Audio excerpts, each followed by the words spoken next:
കൊല്ലക്കടയിൽ സൂചി വിൽക്കുന്നതിന് തുല്യമാണ്. എന്നാലും സർവ്വലോകങ്ങൾക്കും ഭാഗ്യങ്ങൾക്ക് യോഗ്യതയുള്ളവളായ മാതാവിൻ്റെ അപദാനങ്ങൾ എത്ര പറഞ്ഞാലും തീരാത്ത വിധം ഭാഗ്യങ്ങൾക്ക് യോഗ്യതയുള്ളവളാണ്.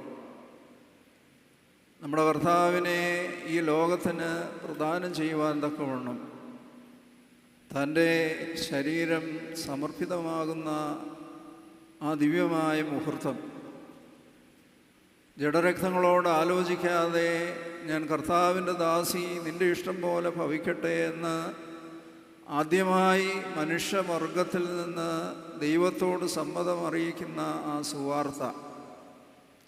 ആ സുവാർത്തയിൽ സംപ്രീതനായി കന്യകമറിയാമിൽ എഴുന്നള്ളി തന്നിൽ നിന്ന് ശരീരം സ്വീകരിച്ച് നമ്മെപ്പോലെ മനുഷ്യനായി തീർന്ന ഈ ലോകത്തിൽ നമ്മുടെ ബലഹീനതകളെയെല്ലാം വഹിച്ചുകൊണ്ട് നമ്മെ ഭയപ്പെടുത്തുന്ന മരണത്തെ തൻ മരണം രുചിച്ച് ആ മരണത്തെ കീഴടക്കിയ വലിയ മനുഷ്യാവതാര ആ മർമ്മത്തിൻ്റെ കേന്ദ്രസ്ഥാനത്ത് നിൽക്കുന്ന വ്യക്തിയാണ് പരിശുദ്ധയായ മാതാവ്. കന്യകയാവുന്ന മുന്തിരിത്തണ്ടിൽ നിന്ന് അടർത്തിയെടുക്കപ്പെട്ട് ശൂന്യനഗരമായ യെരുശലേമിൽ വെച്ച് പിഴിഞ്ഞ് എടുത്ത് രക്ഷാകര കാസായി കലർത്തി സർവ്വലോകത്തിൻ്റെയും രക്ഷയ്ക്കായി അത് വിതരണം ചെയ്യപ്പെടും. ആ മനുഷ്യാവതാരം ചർച്ച ചെയ്യപ്പെടുന്ന എല്ലാ രംഗത്തും എല്ലാ സമയത്തും പരിശുദ്ധയായ മാതാവിനെ നമുക്ക് മാറ്റി നിർത്തുവാനായിട്ട് ഒക്കുകയില്ല. 18-ാം നൂറ്റാണ്ട് മുതലുള്ള റിഫോർമേഷൻ്റെ കാലഘട്ടത്തിലാണ് മാതാവിന് എത്ര വലിയ പ്രാധാന്യം കൊടുക്കേണ്ട ആവശ്യമുണ്ടോ എന്നുള്ള ചിന്ത സഭാതലത്തിൽ ഉയരുവാനായിട്ട് തുടങ്ങിയത്. ആദ്യത്തെ 3-4 നൂറ്റാണ്ടുകളിലൊക്കെയുള്ള ഒരു സംശയമാണ്, ദൈവത്തിന് എങ്ങനെയാണ് ഒരു മാതാവ് ഉണ്ടാകുന്നത്? സർവ്വലോകങ്ങളെയും സൃഷ്ടിച്ചവനായ ദൈവം എല്ലാത്തിൻ്റെയും സൃഷ്ടാവാകുമ്പോൾ കേവലം ഒരു സൃഷ്ടിയായ മറിയാം എങ്ങനെ ദൈവമാതാവാകും? അത് ക്രിസ്തുവിൻ്റെ മാതാവാണ്.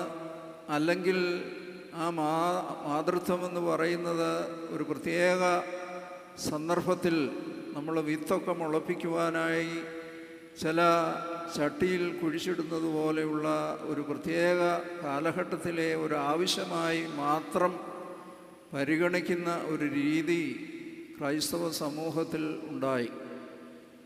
നമ്മുടെ പട്ടംകുട ശുശ്രൂഷയിൽ നമ്മൾ പറയുന്നുണ്ട്, കന്യകയുടെ ഉദരത്തിൽ താൻ ഇരുന്നപ്പോൾ ദൈവത്തിൻ്റെ സിംഹാസനത്തിൽ താൻ ഇരുന്നിരുന്നുവെന്ന് നീ വിശ്വസിക്കണം. കന്യകയുടെ ഉദരത്തിൽ ദൈവമാണ് രൂപപ്പെട്ടത്. അവൻ പൂർണ്ണ ദൈവവും പൂർണ്ണ മനുഷ്യനുമാണ്.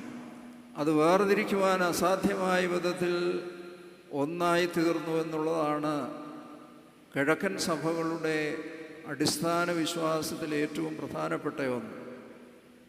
അതുകൊണ്ട് ദൈവം മനുഷ്യനായി തീർന്നതും മരണമില്ലാത്തവനായ ദൈവം നമുക്ക് വേണ്ടി മരണം രുചിച്ചതും ഇത് രണ്ടും വലിയ അത്ഭുതമാണ്. ആ വലിയ അത്ഭുതത്തിന് രംഗവേദിയായി തീർന്നത് പരിശുദ്ധയായ മാതാവാണ്. ആ മാതാവിൻ്റെ സമ്മതമാണ് ഈ മനുഷ്യവർഗത്തിൻ്റെ രക്ഷയ്ക്ക് കാരണമായി തീർന്നു.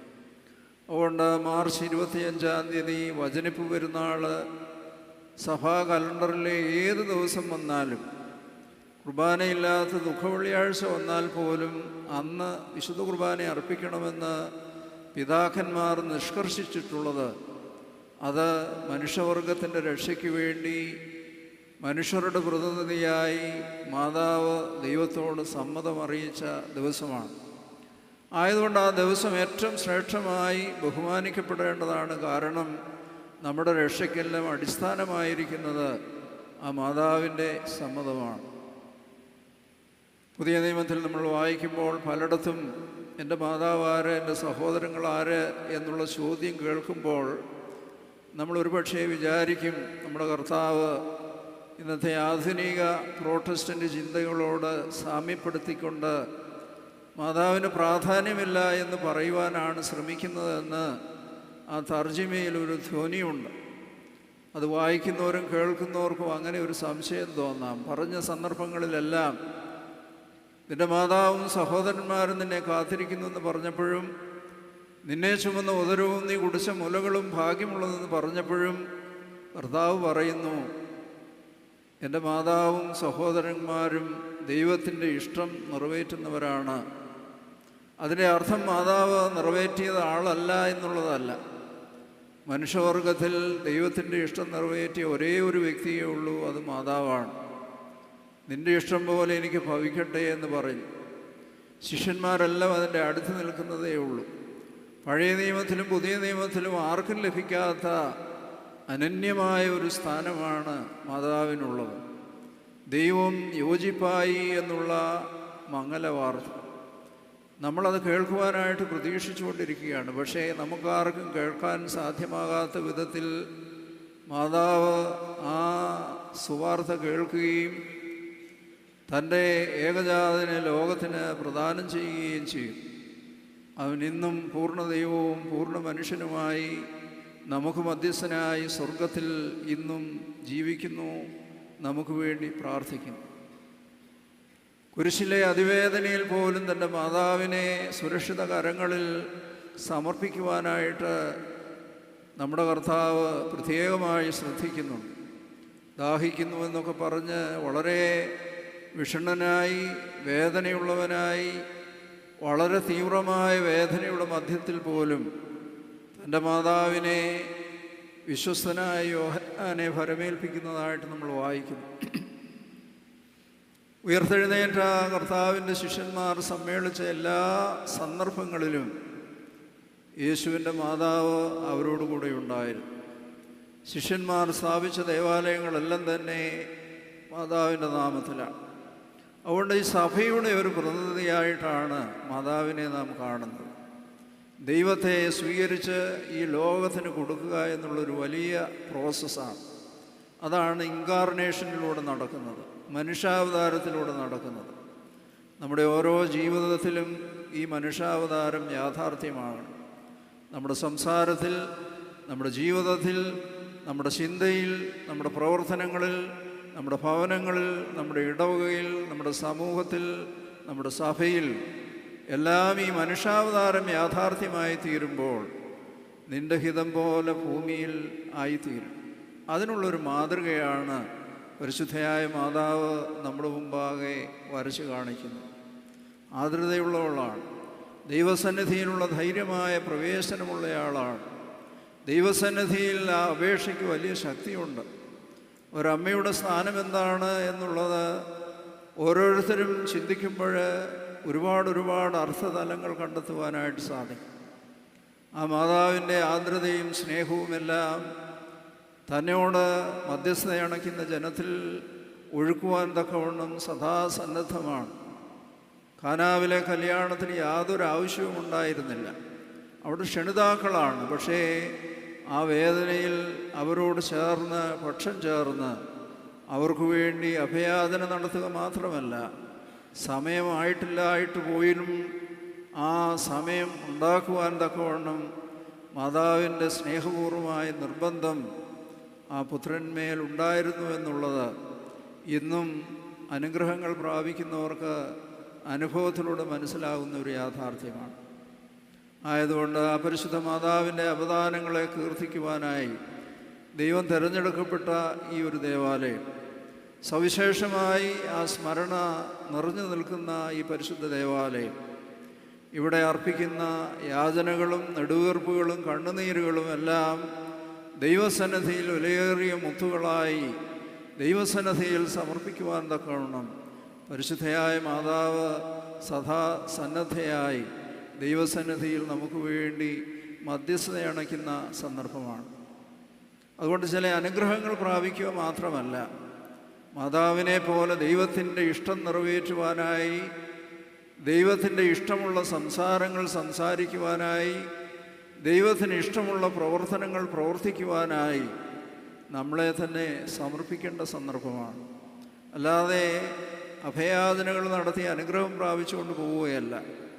മാതാവിനോട് സാമീപ്യമുള്ള, മാതാവിൻ്റെ ജീവിതചര്യകളോട് ചേർന്ന് വരുന്ന സ്വഭാവവിശേഷമുള്ളവരായി തീരുവാനായിട്ടിടയാണ്.